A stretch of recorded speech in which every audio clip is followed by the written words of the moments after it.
Hello and welcome. I was definitely not surprised by that scene shift right there. Thank you for joining me on a random Thursday morning workday in the middle of your workday live stream. I haven't streamed in a long time, and it seemed like a really fun thing to do. And so instead of publishing a video today, I'm doing a live stream today. And thank you all for being here on not just short notice, but no notice. Let me make sure my audio is okay. Joining me on a random. Hey. That sounds like me. Alrighty, cool. Thank you all for being here. I'm going to turn this down just a little bit. Probably a little bit rusty. I haven't streamed in here in a really long time. But yeah, I thought we could hang out, sort of reconnect, maybe do some Q&A about audio video related things or whatever. But, you know, I kind of lean towards audio video related things. So thanks to everyone who is here right off the bat. I appreciate that. Oh, look at this. My lovely wife is here. Good morning, everyone. And she said, the stream looks great and sounds great. If I'm on it, how could it not look great?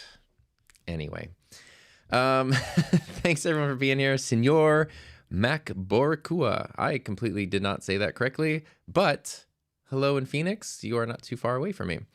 What's up, Robin in Cincinnati? First time caught me live. I haven't been live in like 6 months. So yeah, ham radio. There we go. All the way from Ireland. That's insane. Cool. And this is not Robbie. So I would say hello, Robbie, but it's not Robbie. If you got a question you specifically want me to talk about or go over or anything, feel free to put a Q: in front of it. I don't know how packed this stream is going to be. So if you don't do that, it's not the end of the world. But it does help make things easier for me as I kind of go through. I don't have any specific, like, anything on the agenda or anything today. I just kind of wanted to sort of hang out, stream. I got some stuff to talk about. I'm using the pod mic here with this blue cover on it because I'm a little bit obsessed with this right now. Rode, when they came out with the pod mic USB, it comes with this windscreen, this black one, which is really cool. And it fits on the original pod mics as well.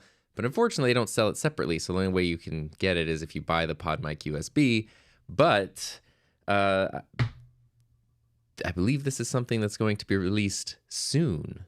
And that means you can buy it for your PodMic USB, your regular PodMics, whatever. And it comes in, I don't know what colors. They gave me the blue one because obvious reasons. But I have a feeling, knowing Rode, and they always have like pretty cool, like their XLR cables, blue, green, pink, purple, orange. I'm sure it's going to come in all those standard colors. And I'm super excited about that. It has no effect on the, actually it does kind of affect the sound of the mic. But anyway, so I'm on this microphone just for funsies because I like the way it looks, run into the Rodecaster Pro 2 over here. So we can kind of go through here and just sort of catch up on some stuff. Thanks to everyone who's already dropping questions. We're like, technically I wasn't even supposed to start the stream for like 4 minutes, but I got impatient. So yeah, Wingo did it. Let's see here. Used the Rodecaster Pro 2 with OBS and Zoom at a live event. Had monitor speakers connected to the Rodecaster and could hear the Zoom participants at the event, but could not hear them on the OBS recording. Okay.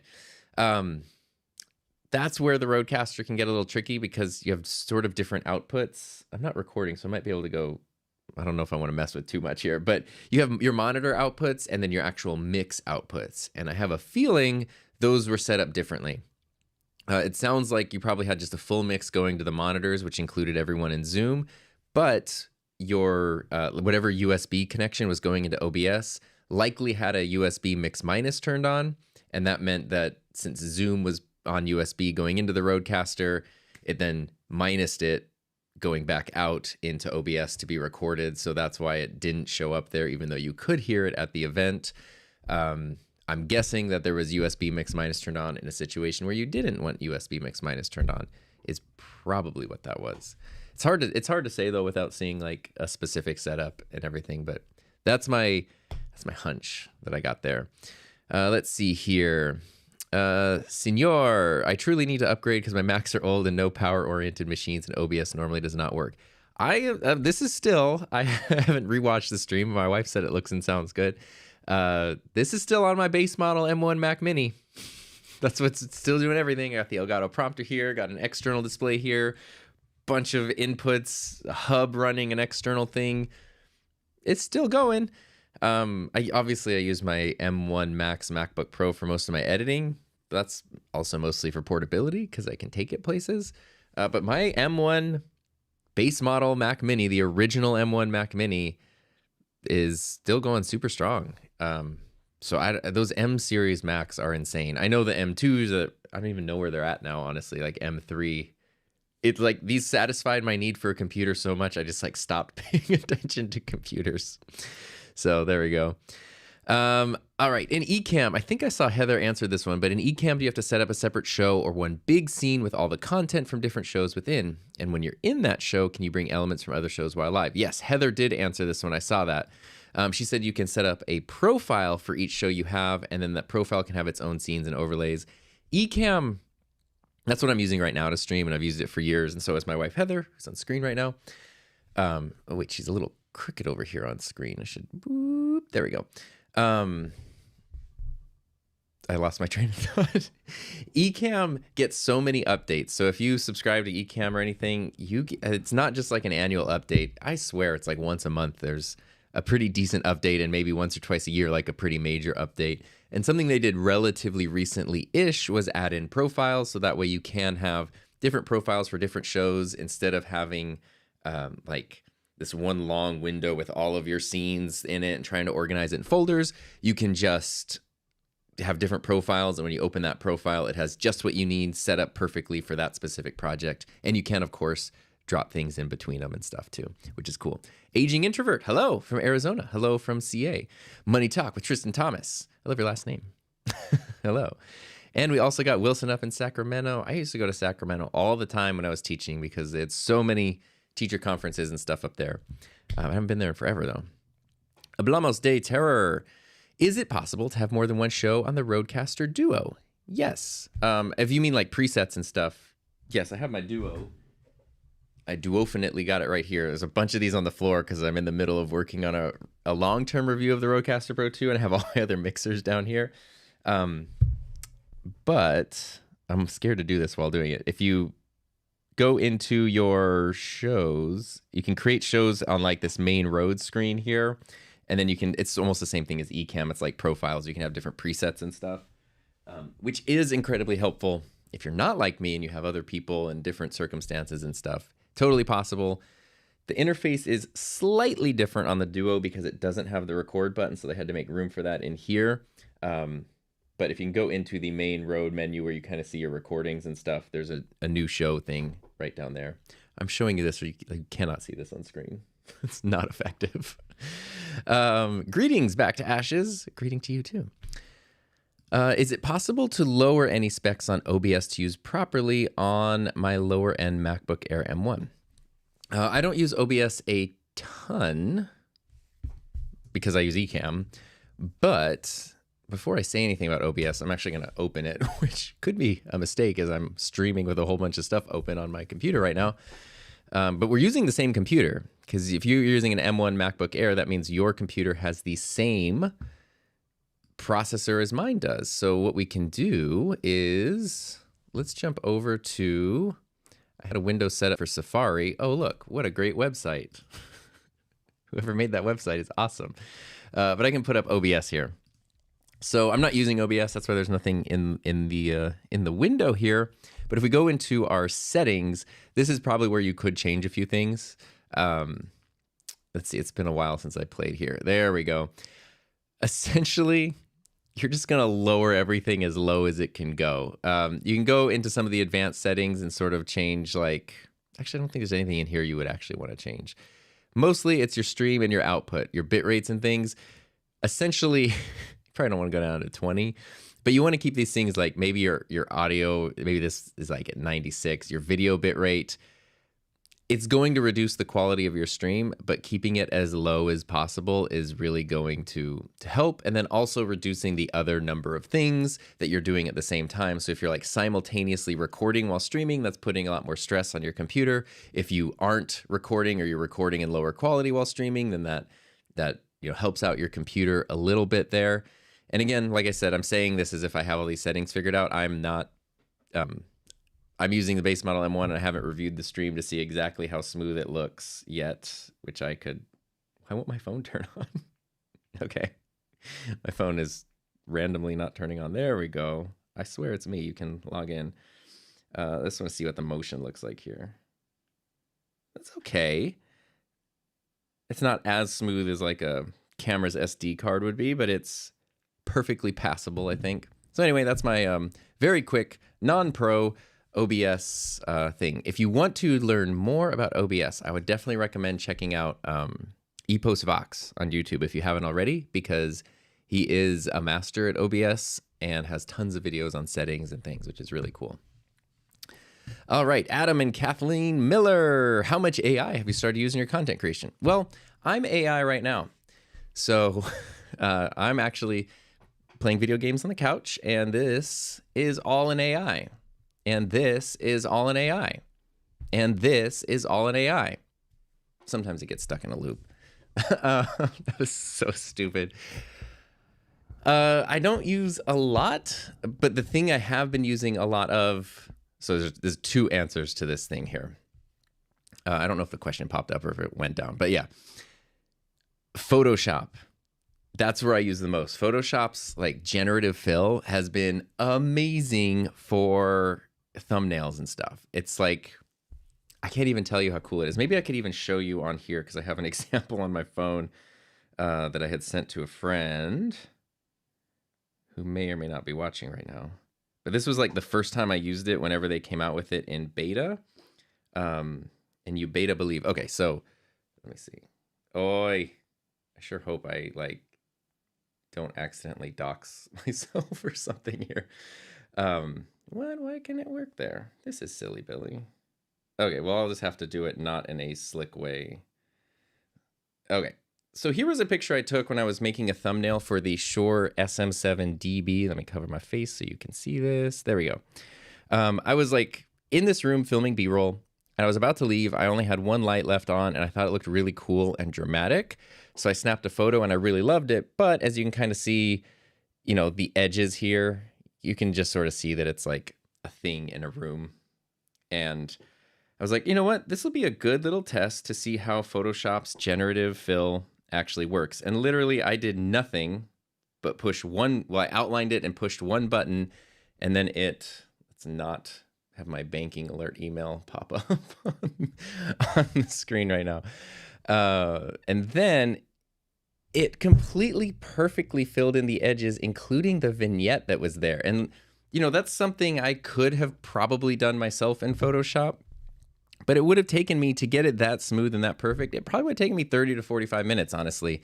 And that took 8 seconds. And I was sold after that. So I've been using it for a lot of stuff like that, like filling in, you know, if I do a thumbnail and there's, say, like, I have this mat on my desk, but you see part of the like wood here, and I don't really like the way the color combo looks. I can select this part that I don't want, do generative fill, and it like fills it in perfectly. So that's really it. AI, I've been using it for thumbnails mostly. Although someone did send me a link to a channel recently that I won't name. It is a channel about essentially using AI things to just make money online. And it's definitely not my approach to how I would make stuff. And the main person is sort of like an animated AI. What's it called when it's like not a, I can't think of what it's called, where it's not you, but it'd be like an animated version of me that's like doing things. Can't remember what that's called. A VTuber. It's almost kind of like that, except the setting that they use is just my studio. They just took a photo from an end screen of a video and made it the background. And so this person is like literally sitting at this desk. Well, they're like VTubers sitting at this desk talking about all these weird AI scams online. And well, I guess it's not officially a scam, but it's pretty shady. And it's just my name is like on the wall in the background. And I had someone send it to me because they were like, oh, are you doing like AI income stuff? And I was like, no, I am absolutely not doing that. So I don't know. It's weird. That's my experience with AI so far. Actual Pug. I can't believe an actual Pug is commenting. Love the videos. Just recommended your channel to a friend who is researching microphones. I appreciate that. It means a lot that not only would you watch the videos, but you would trust them enough to send to somebody else. Very, very cool. Jerry from Waverly, Tennessee. Hello, hello, hello. Love the setup. Hi to you and your family. Said it right. Another word. Oh, I said it right. Boricua. Another word for Puerto Rican. Puerto Rican. There we go. I took several years of Spanish in high school, but you can see it didn't quite stick that well. Ham Radio Op, I want to introduce a very fine red laser type effect to a product video. I've researched smaller laser gadget and its beam width is too thick. A laser. The only thing I can think of is to use some sort of haze or mist and then to make the beam show up, which you're probably already doing, but super narrow, small lasers, I don't really know, because the only laser I bought in the past years has been a big fat green one because our dogs chase it in the backyard. I don't shine it on them or at them, but they like love it, and the green ones are cool because you can see the beam, so you can point at stars and stuff too. Not planes.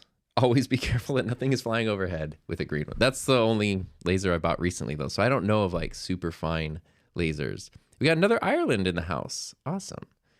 LCB Photography, all the best from Panama City. It's so crazy. Like, you want to talk about the craziness of YouTube is I can decide on a random Thursday morning to do a live stream at 9 a.m. Pacific time, and then people from all over the world just show up and like, hey, I'm over here, I'm over here, I'm over here. That's like, that is just so cool. All right, here's a great question. Edificando La Fe. How do I know if my Rode Procaster mic is original and not fake like the eBay Shure MV7? That's a very good question. If you have it and you're not sure if it's fake or not, I would reach out to Rode because they can probably run the serial number or give you some specific things to look at. But generally, the way to avoid those fakes is to really pay attention to the retailer that you purchase from. I know Shure has had a lot, I'm pointing over here because my SM7B is right there. I know Shure has had a lot of issues with counterfeit products being sent out, and the not that you could always avoid it 100%, but I think the best way to try to avoid that is making sure you buy either directly from the manufacturer. Like if you go to Shure's website and order a mic, you're not going to get a fake microphone. But also if you go to a really reputable retailer like B&H Photo, you're not going to get, a fake microphone. If you go to Sweetwater, you're not going to get a fake microphone. eBay can get a little weird. Sometimes Amazon can even get a little weird if it's like a third-party seller or whatever it might be. So it really depends. It doesn't help if you already have the microphone, you're not sure if it's fake or not. But if you're thinking of buying one and you're worried about that, getting directly from the manufacturer or a super reputable retailer is definitely the way to go. But I don't know any thing to look at off the top of my head to make sure it's legit or not. Do I have to change some features on OBS to make it so it does not crash? See, this is where I don't know because I haven't used OBS. Last time I used OBS daily was when I was teaching and we did a live broadcast every day, but that was several years ago now. So I haven't used OBS on a daily basis since then, but I bet you there are people in here who have. So if anybody in here does know any sort of settings to make OBS run more reliably on a lower powered computer, definitely throw that in the chat because it would be super helpful. Follow at That's Scary with Melanie P. Is there a way I can use my TV as a monitor and also connect my EV10 via a cable to my computer for StreamYard? Yes, there are a couple of ways to do that. So the cheapest way to do it is going to be with an HDMI splitter, which sometimes you can, speaking of when I taught broadcast, I had 15 of these things in our broadcast studio. It's basically something you would plug into an HDMI source and then it has two outputs coming out and you plug more cables in there. So you would get for the ZV-E10, you would get a micro HDMI splitter. So it's a micro HDMI on one side that goes into the camera, and then you have full size HDMI on the other. One can go to your TV, one can go to your computer. Unless we say via a cable, you're talking USB. In that case, you're talking about splitting. Oh, if it's doing USB and HDMI at the same time, I don't think the ZV-E10 can do both at the same time. I don't think most cameras can do USB and HDMI at the same time. But the way to do it then would be to use an HDMI capture card like a CamLink or something along those lines. If you go beyond the HDMI splitter, so let's back it up. If you want to use your ZV-E10 for your streaming camera and monitor it on your TV, the difficult part there would be you can't do USB and HDMI at the same time. What you could do is make your TV another monitor on your computer, and then when you have your Sony on the computer, you could duplicate the window or drag another window to the TV as a confidence monitor there. That could potentially work without having to buy anything else. If you switch over to an HDMI input workflow with like a capture card, then you can use an HDMI splitter. The downside of those is they can potentially degrade or introduce noise to the image, so they're not ideal. And then the other thing is to use something like this, or Elgato's new capture came out. This is the Rode Streamer X, something that has an HDMI pass-through. So what this does is it has an HDMI input. You could plug your camera right in here. This would be your capture card, but it also has a full resolution pass-through, which means I could plug this into another TV and it would show up with no latency or no issues right there. So that way I could be using it as a capture card and send the signal out elsewhere. When it comes to anything audio video production, there's usually like a million different ways to achieve the same goal, but it's kind of about what works best for you in your specific setup. Parker, what's up, Parker? It's nice to see you here. Lots of Arizonians. Oh, Michael's talking about the prompter, which I'm literally reading your comment on right now. Have you run into software freezing if you drag it to the prompter screen without hitting the display option? I haven't had that issue. The software, like I mentioned in a couple of the videos I made about it, the issue I have with the software is if I unplug the prompter and then plug it back in, the software like won't talk to it anymore. So I have to unplug the prompter, shut down the software, plug in the prompter, wait for it to turn on as a display, launch the software, and then they talk to each other. The software, when it fully relaunches, it shows a quick window that says like initializing video capture or something. And that's when you know it's going to kick in and talk to the prompter. If it launches without showing that, then I've noticed it doesn't talk to the prompter. I'm hoping on the most recent video I did, like a week ago, the 100-day review of the prompter, I had some really cool comments on there from the person who designed the prompter at Elgato and one of the software developers from Elgato. They kind of chimed in. The product designer, I pinned the comment, so you could go read that if you're interested. But one of the developers was talking about, like they're really working on updating the software, and it is a version 1.0 release, so hopefully it keeps getting better and better and better. Let's go, Helio. Hello, Helio. Rode Wireless Pro versus Zoom F2. Which one to buy for vlogging? Okay. I actually have the Wireless Pro right here, and surprisingly enough, oh wait, it's a little bit tangled, but I got my Zoom F2 right here also because I've been using these a lot lately. Excuse me. Okay. There's a few things here. There's a few ways to look at this. The Zoom F2 is only a recorder, as I'm sure you know, and the Rode Wireless Pro is they can record, but they're also wireless transmitters, and you have 2 transmitters and 1 receiver, so you have a lot of options of versatility in here. Now, my video from 2 weeks ago was all about how these do not have replaceable batteries. I love them. Rode specifically has pretty excellent batteries, so they will last a long time before the batteries die, or they should at least. I've heard people say they had other experiences, but I specifically did talk to Rode about their batteries, and they were kind of explaining the types of batteries they use and the protective circuits they use and all this stuff. So if we're keeping that battery issue in mind, the Zoom F2 is what I recommend, because you just open it up and then you got 2 AAA batteries in here. So you can use this thing for a long time. And this isn't, people kept saying in my video that like the transmitters would have to be really big if they started including batteries. But realistically, there's not, I mean, the Zoom is bigger than the Rode, but I mean, I don't know. Maybe it doesn't have to be alkaline batteries. I don't know. Anyway, that's sort of a tangent. So if that battery issue's in mind, I like the Zoom F2 because it's cheaper and you can replace the batteries. But it does not have the versatility of being a wireless transmitter, which is incredibly helpful if you don't want to deal with syncing your audio afterwards. And that's where the Rode comes in. And then the Rode does still have the benefit of every transmitter being a recorder just like this.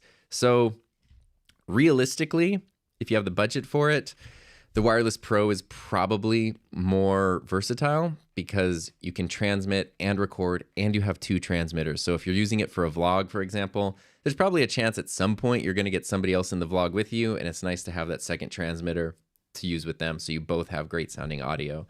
And then you can use each one as a recorder. Rode really did a good job on the Wireless Pro of making the recording not an afterthought. Like each one works, there's a nice record button. It's easy to use. It's easy to get the recordings. It's not like they had recording in the past, but it was sort of like in case of emergency break glass kind of situation where if your signal dropped out, you could do this sort of painful process of getting your recording. But yeah, so I would honestly, for the sake of practicality, probably recommend the Rode. Yeah. Let's see. SWN Up. What is the best audio mixer for event or conference-based live streaming? I recently expanded my production company to live streaming, but have yet to decide on a mixer. This is cool. I'm glad you asked this question and specified streaming, because event mixers, if you just need an audio mixer to power a PA system at an event, that is a little bit of a different question than if you want something that's also going to be used for streaming. So, I mean, hello, this is a Rodecaster Pro 2. This is probably what I would recommend, but you also might want to check out the Mackie DLZ Creator, the full-size one, because you have a lot more, a lot more channels and everything, and a lot more inputs, which would be helpful for live events. This also has monitor outputs here, and the way that you can process and EQ your audio. I mean, Mackie just has a much longer history and a much longer background in in live event mixing than Rode does. So this is probably geared a little bit better towards live events, because you also have this giant display, depending where you're at, smashed in the back of a place somewhere on like whatever table you had to set things up on. It could make things easier to work on rather than the smaller my stool. I need to oil that rather than the small display over here. But as you will hear in my Rodecaster Pro 2 long review, I still freaking love the Rodecaster also. Benj stopping by to say that this channel is awesome. You're awesome. Mark, what's up, Mark? Why might my Zoom small group meetings be audio echo free while StreamYard is not? That's a good question. If you're using the same, I don't know your setup, but if you're using say I'm using the Rodecaster, I select that as a source in Zoom, and I select that as a source in StreamYard. You're not getting an echo in Zoom, but you are getting an echo in StreamYard. Honestly, I don't know. If you're having a guest in StreamYard, there could be a USB mix minus thing, or they could be not using headphones or something. But that doesn't sound 100% like what you're asking. To be honest, I don't know. If somebody else knows, there we go.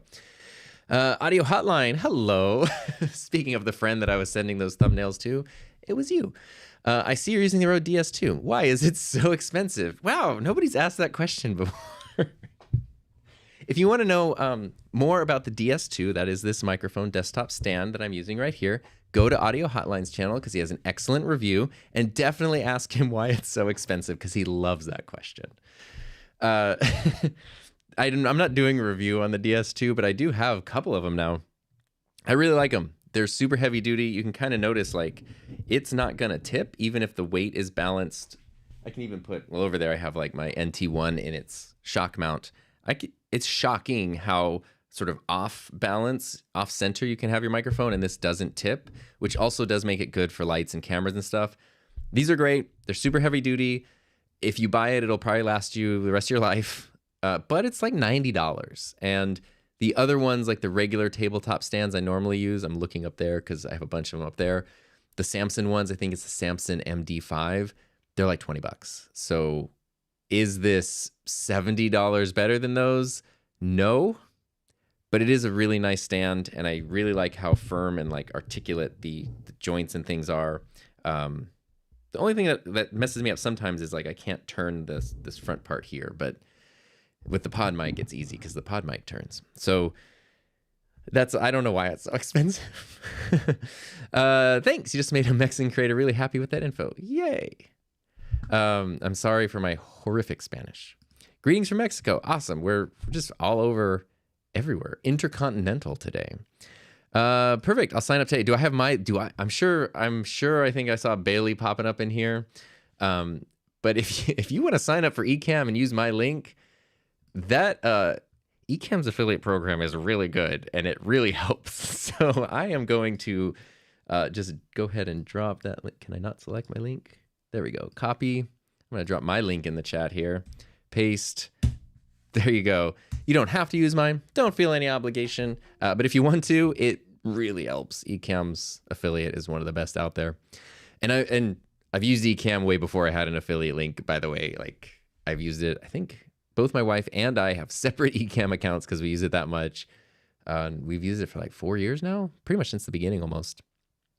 Oscar, you're asking, did you make that blue for pod mic, pop a blocker for the pod mic? I also can't speak English. Shout out from Mexico. No, I did not.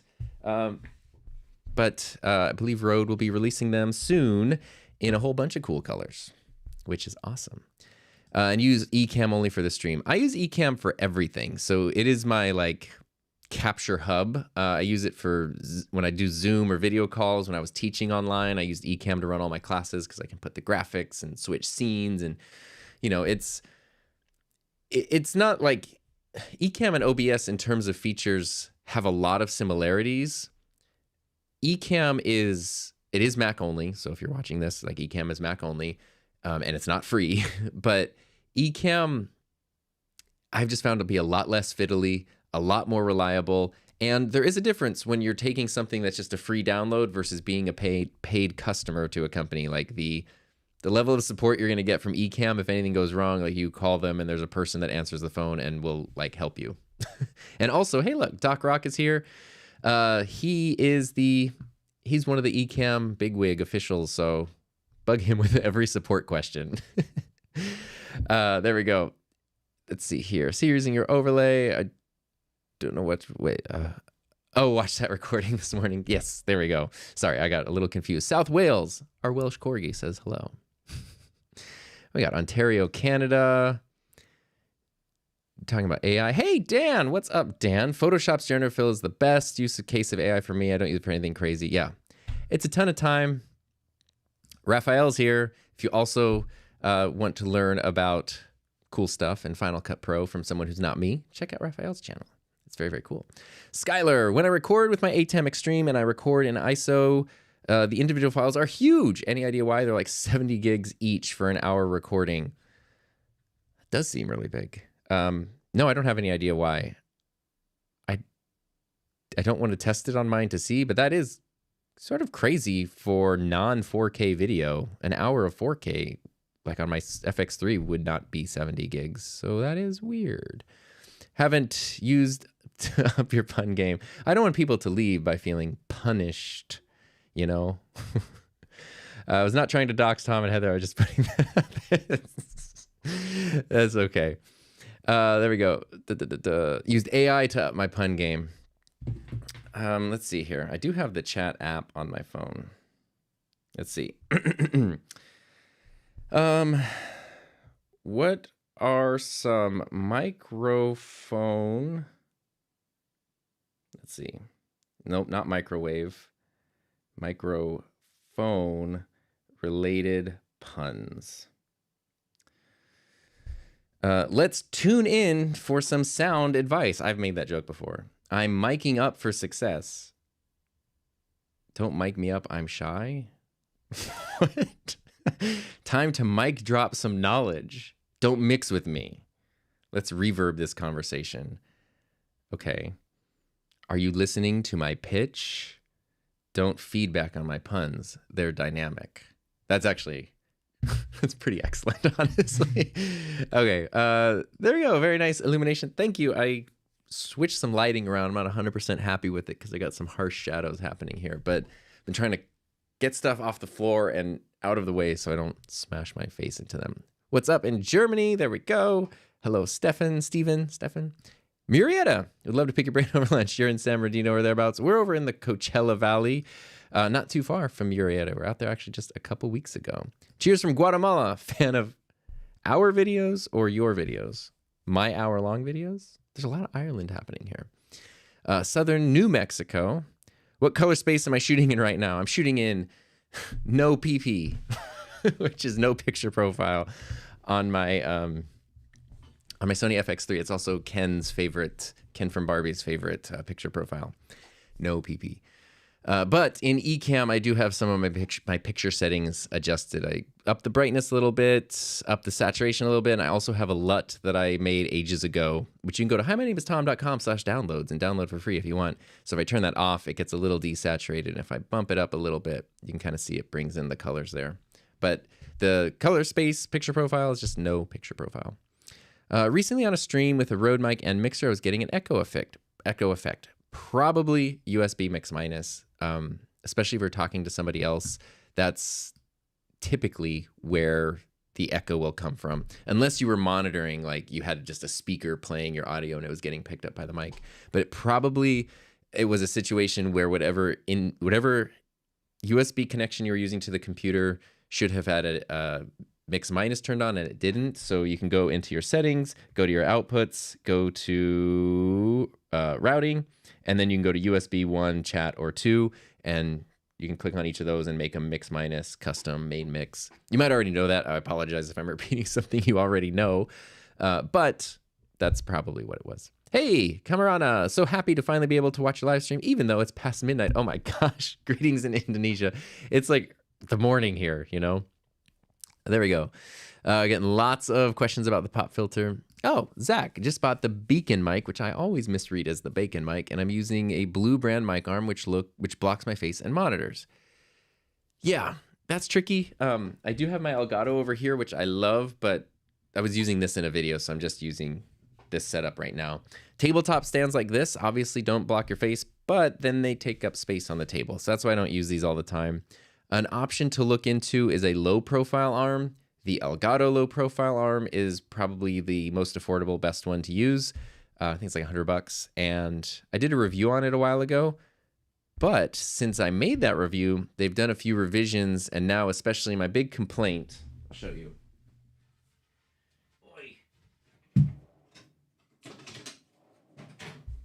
My big complaint with the low profile arm is it has these really cool covers to kind of route your cable, and they're held on with magnets, but they just like, for me, the magnets are really weak and they just pop off all the time. This is the release day, like version 1. I pre-ordered this as soon as they announced the arm a couple years ago. They've apparently fixed that. They told me they fixed it, and I've also had people send me videos where it's like they can't even pry their fingers under there. Like, it takes a lot of effort for these to pop off. So my biggest complaint with the arm has been addressed, which means it's a good choice now. Or it was always a good choice. It's an even better choice now. Hey, Rimjam, what's up? I have a Sennheiser E935 handheld from eBay, and I've questioned its authenticity. Again, I would reach out to It's weird that a Sennheiser handheld wouldn't sound good when handheld. But if you reach out to Sennheiser, they'll probably be able to help you confirm whether it's real or fake. Best looking microphone for voice recording under $200. Depends if you have an interface or not, like if you're going USB or not. I mean, one of the best looking mics ever, right, is the Shure Super 55. This is pretty much one of the best looking mics ever. It's a great sounding mic. Not my favorite sounding mic, but a great sounding mic.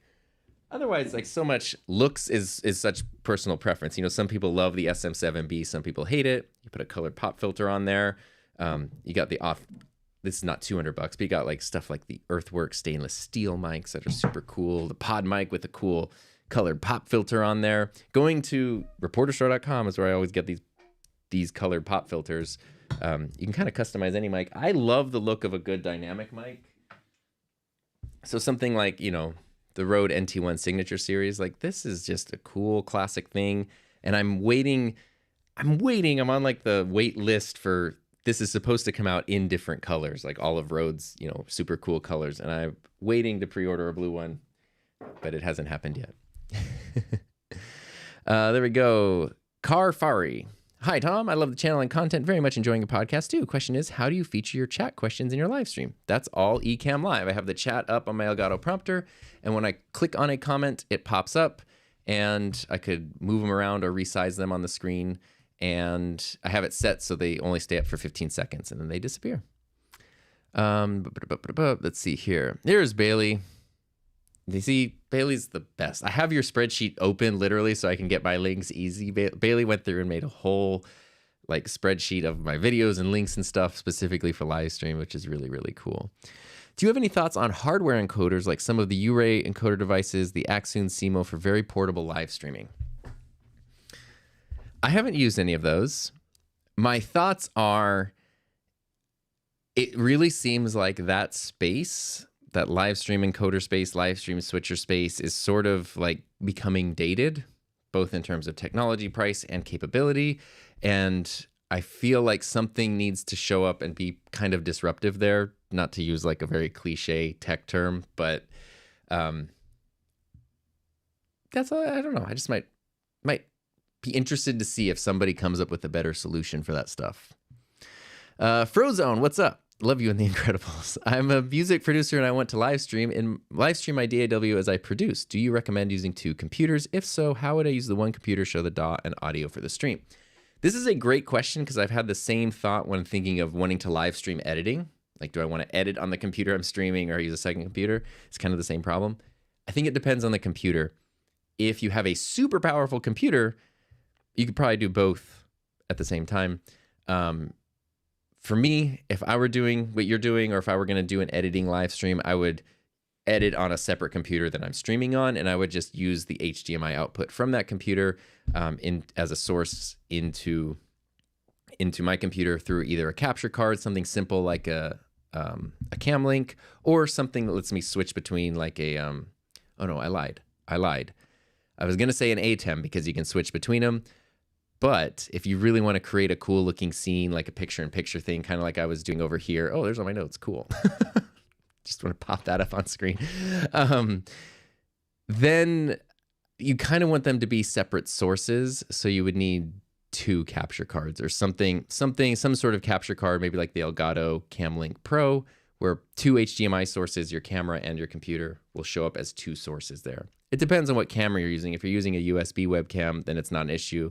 Use the USB for your camera, use the Cam Link for your computer, and then you got your computer in as a source. And if you don't care about picture-in-picture, if you don't need to be on screen, then you could just use an Ecamm Mini, and your camera could be one of the inputs, your computer could be the other input, and you can just push the button and switch between them. So that's what I would do. Let's see. Yeah, aging introvert, love my prompter. Sometimes the light from the camera reflects a little bit. Yeah, so right now, I don't know if you can see on here. If I crank the brightness fully on mine, you can kind of see, especially maybe on the black of my shirt, you can sort of see a haze shows up because it gets really bright. If I turn that all the way down, it disappears. So I've been keeping it kind of right around like 70%, and I found that it works pretty well. But like I said in my video, I prefer having more brightness than I need rather than not enough. There's Bailey. Looks are subjective, just like in real life. Wirehead, what's up? 27-inch 5K iMac with 27-inch 4K as my second, and my video production setup as a series of mini PCs and 2.5 gigabyte Ethernet connections. That sounds awesome. I think you're responding to something else, but that sounds awesome. There's Doc. Okay. All right. I'm going to jump through and search for things with Q:, just because I want to make sure to kind of not miss too much, and then we'll jump through and go through regular comments at the end too. Let's see. Andrew Holmes. I'm doing a live stream in building A, and the person running the stream is in building B, about 50 feet away. What do you suggest to send the video feed to building B and get 4K quality without cables? Okay. I was going to say use an SDI cable if possible. Although I know you said specifically not cables. I have in the past for live events, things like, especially a lot of educational school related things, I've used just super long HDMI cables, which I know everyone says you shouldn't do, but I've even like connected together 2 100-foot HDMI cables, and it was fine. Maybe not something you want to rely on every day, but it worked fine for me.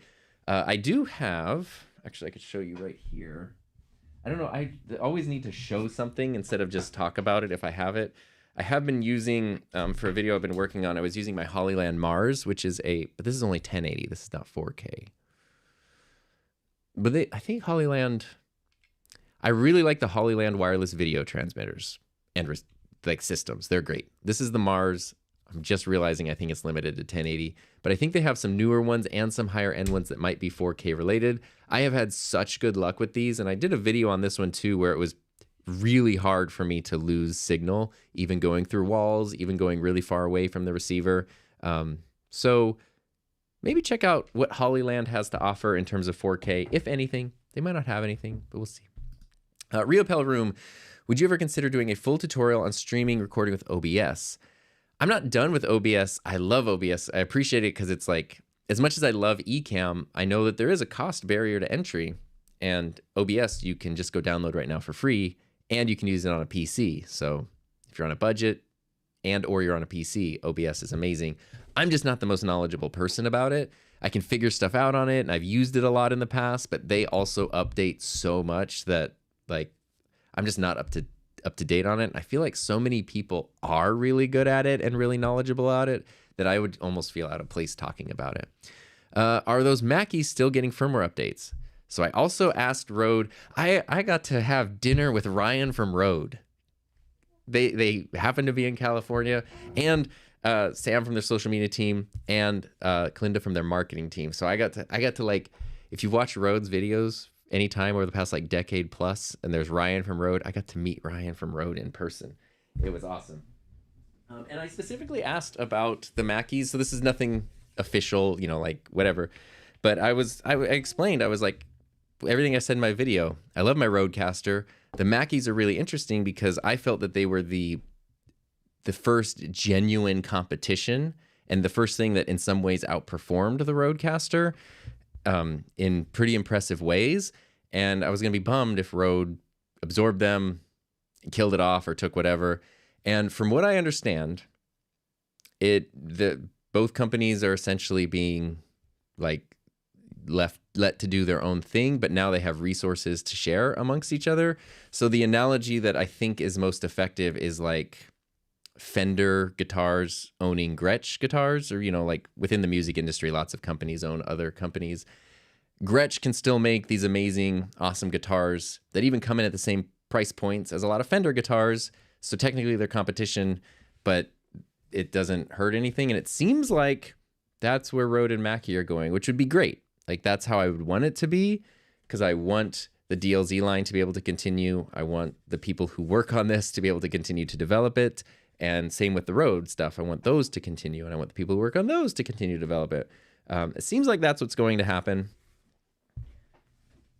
I say seems like because you never know, you know, when it comes to a big company making a decision about something. But as of now, it seems like Mackie gets to keep doing Mackie, Rode gets to keep doing Rode, and hopefully as customers, we get updates and things. But word of warning, as has been said by me and many others many times, always buy something for what it is, not what you hope it could be based on a firmware update. So if there's something that the DLZs don't do, but you're like, maybe in a firmware update, don't drop the hundreds of dollars on it if it's not what you want right now.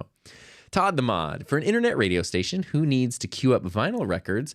Does the Rodecaster Pro 2 have the ability to queue up a record so listeners cannot hear? You can do... Oh, I forgot what the combo is. Yes, the answer is yes. You can do back channel listening and stuff like that pretty easily on the Rodecaster, and you can do solo. You can use these green buttons here to listen to stuff that doesn't affect the output mix and all that kind of stuff. So yes, you can totally do that. And you can do custom output mixes, custom headphone mixes, the whole deal there. I was thinking you said queue up as in like I push a button here and it like moves the arm and the needle. Will you be setting Heather's goal setting activity? I am not officially, but if you're starting a YouTube channel, my wife Heather has relaunched her weekly live stream called the YouTube Huddle Up over on youtube.com/Heather Ramirez. And she just did the first stream yesterday. It's amazing. Basically, it's just a group of people who kind of are interested in doing YouTube, but want a little bit of accountability and a little bit of structure. And then Heather has masterminded this entire thing of like spreadsheets and goal keeping, and she's gamified it in like these really fun ways. It is super cool. She did it the first round a couple of years ago now, and some people, I mean, are still going, like launched channels that have done quite well. And it was a really, really cool thing. And she started again every Wednesday, 1 p.m. Pacific Standard Time, youtube.com/Heather Ramirez. Grant DeFore, what are the best tools for live streaming high quality virtual calls as opposed to recording high for streaming it? Ecamm? I know I sound like an ad, but yeah, Ecamm is probably the best one to do there because you have interview mode, you can bring in multiple people, and that's what I use. Jeremy, running photography. What is the best process to go through to dial in processing for your own voice on the Rodecaster? So aside from just trial and error, I'm going to try to find you a link here real quick. Well, actually, you can join me as we do this search here. Let's go over. No, let's not do that. Let's show Chrome, buddy. Show Chrome and my website. Boom, there we go. Okay, we're going to go to YouTube, this new little website. I don't know if you've heard of it.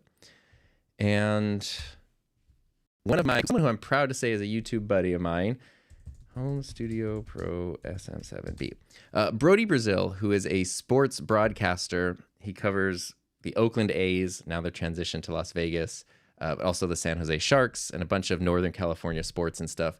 He has multiple YouTube channels as well. I don't know where you find the time in the day, but he has this awesome video on a YouTube channel called Home Studio Pro, where he goes through setting up the Rodecaster Pro with the SM7B and doing a custom settings preset. This is incredibly helpful. I'm going to copy this link and paste it in the chat right here. I have referenced this video a bunch, and Brody does the best job I've seen of anybody explaining that. You can use the presets that are in there. This dials things in a little further. He walks you through each of the things, you know, not just what to do in the compressor, but why you're doing it. So you don't have to just put in the numbers he puts in. You know, like what he's doing, and you can make it sound right for your voice on your mic and your space. So even though this is about the SM7B, you can follow it with any mic on the Rodecaster, and then you save your preset and you're good. UDM delivers. I use Ecamm Live Rodecaster Pro Gen 1, where I play music from my computer and talk at the same time. I get some interference. I have not had that issue. Obviously, I'm using the Rodecaster Pro 2, but I used the Rodecaster 1 for a long time as well. It's right there. And I didn't have that issue. That almost makes me feel like that's a reaching out either to Ecamm support, since you are a paid customer, or Rode support and see what's going on there. And Kevin Lamb, Ecamm Live is what I'm using to pop up the comments, and you can also do the cool, like I did the blue-purple gradient, the outline and stuff, and even how it's like pointed in one corner and rounded in the others. You can do all that just in Ecamm. It's super cool. Let's see here. Art, what's up, Art? Going way back to your wedding photographer days, ever used a 2-camera setup? And if so, how did you carry them? Yes. I didn't do a ton of weddings, but I've done photos and videos at, you know, like weddings, because I think everyone who's into cameras at some point does. And I did do a 2-camera setup specifically to avoid changing lenses during the middle. So I would usually have like a 70 to 200, and then something like a 50 millimeter, even something wide, maybe like a 24 or like I didn't have a 16 to 35. No, I did have a 16 to 35. I would kind of switch like a wider lens and a telephoto lens, and I would just have one on each shoulder, and my back would hurt at the end of the day. That's kind of the story there. But oh shoot, I don't have it here. I really like, I don't have it immediately accessible. Oh no, I do.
I pushed the wrong button. I'm sorry, everybody. How long ago did that turn off? Well, the countdown is at 3 now. So a minute? Yeah. Oh, no. Yeah, sorry, guys. I pushed the wrong button on my Stream Deck pedal, and I went to the end instead of the scene. So I don't know what you heard or didn't hear.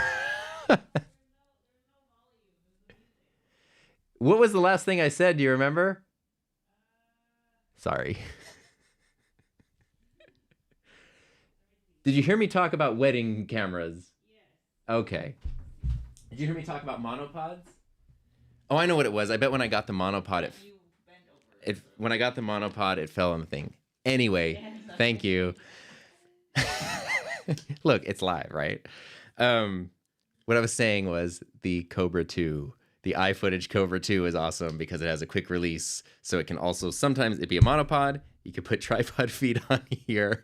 And then you can also use it as a quick release. I've been using it for sports lately. That's what I said before it derailed the entire stream. And then I talked to Michael. Have you looked at NAB's new creator track? Any thoughts? I've not. I didn't even know about it. I think this is going to be our first year going to NAB. I'm super excited about it. My big priority is I want to have time to go through the whole exhibit hall, which I don't know.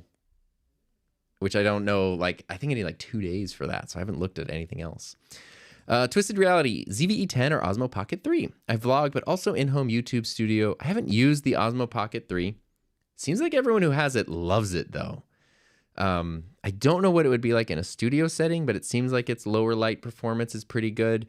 The ZVE 10 would be the thing to get if you want, you know, that blurry background look and stuff like that, and the ability to change lenses and swap those things out. The Pocket 3 is portable, simple, incredible stability, that kind of thing. There we go.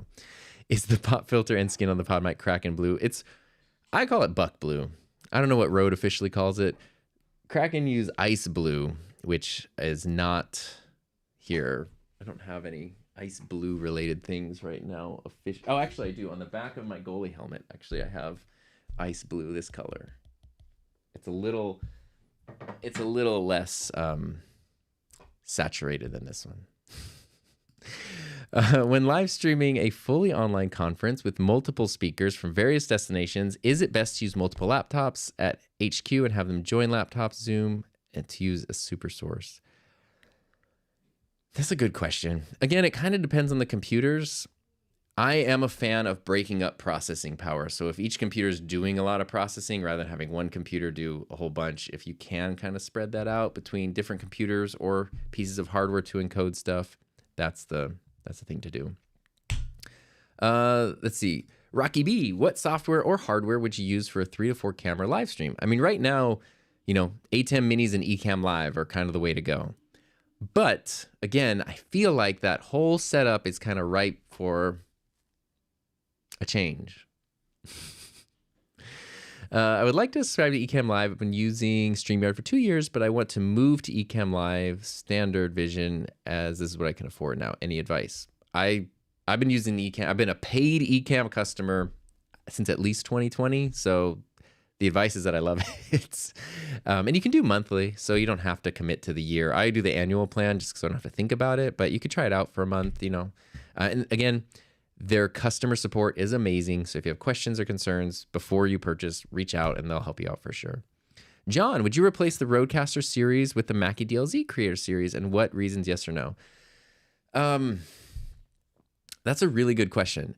They're different. If you watch my XS, which I have right here, my XS versus Duo video, you can kind of see that they do very similar things in slightly different ways. And a lot of that depends on what works best for your brain. I really love this. The DLZ XS, the size, the form factor, the giant display, it's awesome.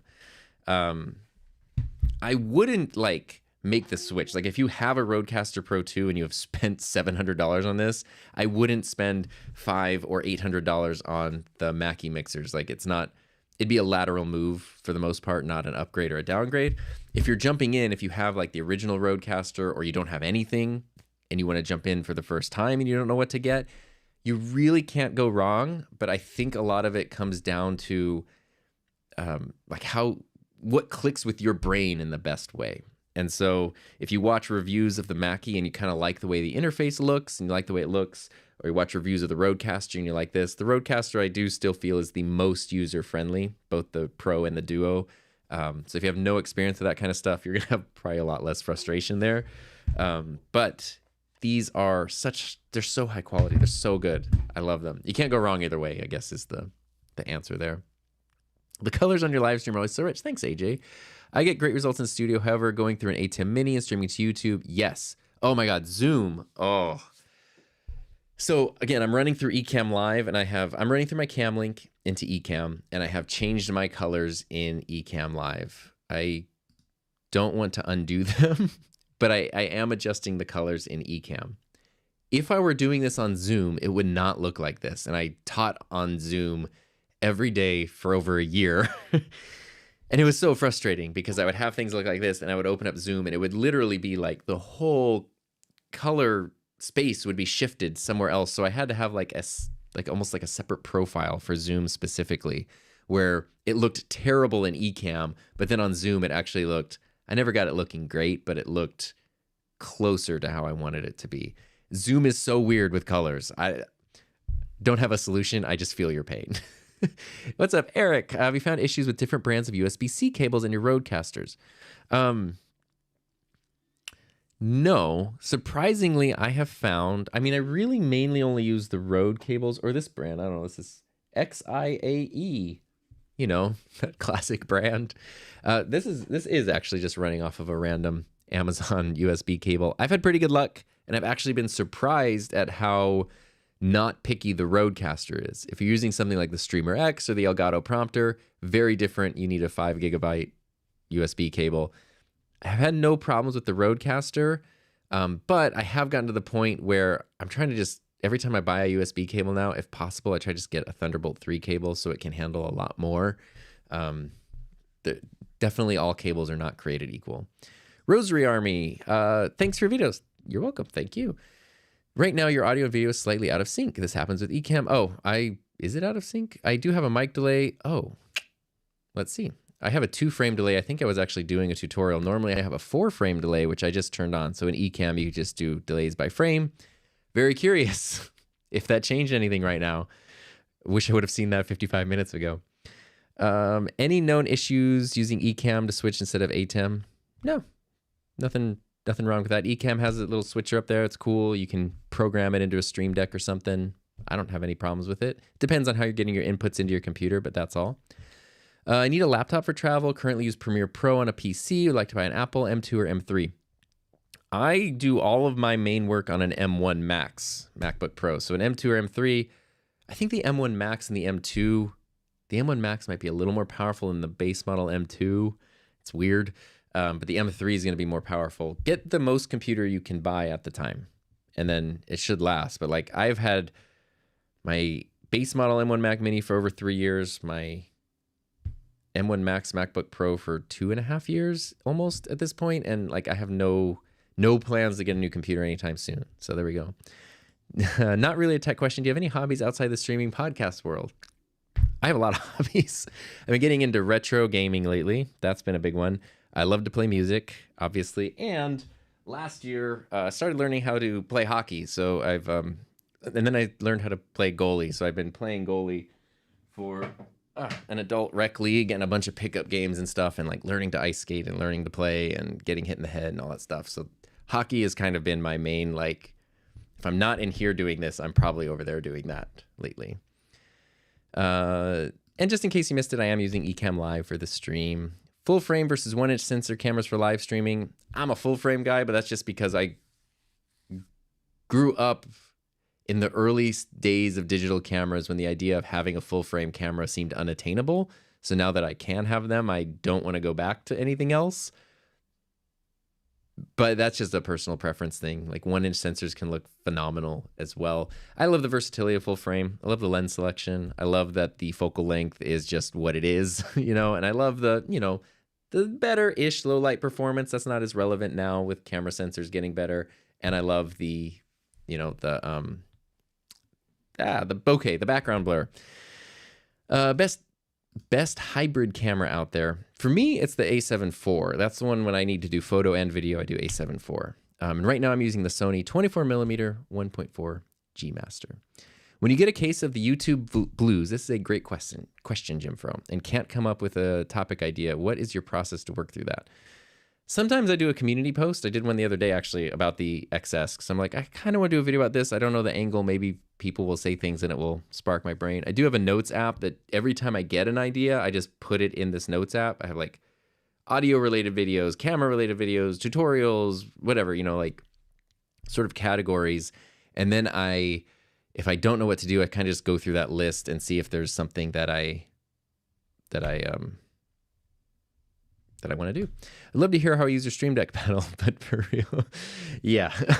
I use it to accidentally ruin streams sometimes.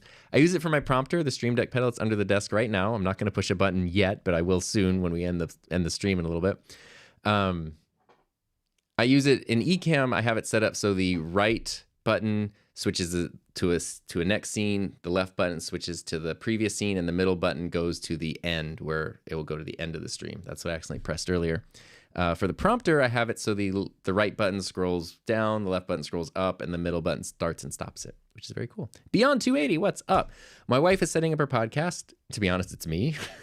And aside from moving the pod mic closer to her mouth, what would you suggest the best settings to tinker with on the RCB2?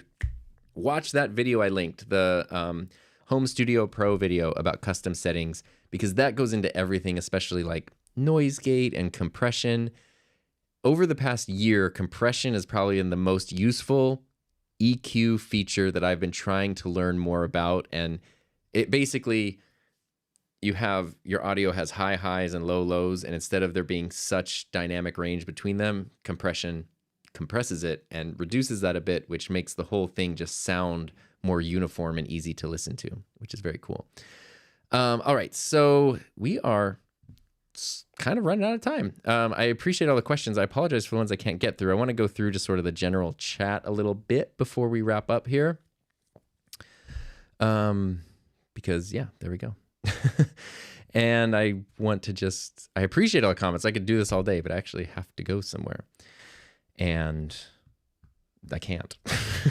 So there we go. Audio hotline. Oh yeah. I know, I was really proud of that one. That was a good joke there. There we go. PodMic USB looks and sound for $199. I do have a lot of processing happening though, because I'm actually not a massive fan of the default sound of the PodMic. If I turn off the processing, this is what the PodMic sounds like out of the box. It's a good sounding mic. My room is semi-okay sound treated. I find this to be a little bit harsh. Maybe not something I would want to listen to for my timer is going off. Maybe not something I want to listen to for a full-on hour, but I just turned on some processing, a preset that I made using the video that I've talked about several times, and I really like the way that this sounds. And I'm working on a video right now where I end up using this, the SM7B, and the Earthworks Ethos, and I was able to EQ them where you almost can't tell the difference between any of them. And that's pretty freaking cool. Let's see here. Thanks, Bailey, for helping out here. Doc, Hollyland does have 4K versions. That's awesome. I didn't know that. I appreciate that. Where's the promised Rodecaster updates? I mean, Rode just released a big one recently. I think they've been doing a pretty good job with updates, other than, as you'll hear me say in my review, when it comes to music-related stuff. I think there's a reason for that, but the Rodecaster has been great. It's been getting all kinds of updates, except for anything music-related. Like, not the best choice if you're a music-related person. Gosh, I wish I could catch up to all of these things. He sounds like an ad. I'm not paying him. He's just a stupid drummer. Oh yeah, I like to play the drums. Oh yeah, Doc does just send me stupid. I thought you were calling me a stupid drummer. Maybe I am stupid because I didn't get the joke. Let's see here. Cool. All right, everybody. Thank you for hanging out. I appreciate everything. How do you have your Rodecaster Pro 2 upright? It is on an arm. This is, excuse me. This is from a brand called Vivo on Amazon. The Rodecaster Pro 2 and the Duo, something that no other mixer has. They have VESA mounts built right into the back. I actually recently did a video, you could find it from a couple weeks ago, about how this specific arm works, and it's great. Thank you, Empire Jeff. Love your work. I appreciate that. Keith. Oh my gosh, Keith, I see you in here. We got 3 super chats. I want to make sure to address these. Ferdinand Tomas, $4.99. Thank you so much. Bicky Bickford. Also, that's the best names here. Thank you guys. And Keith.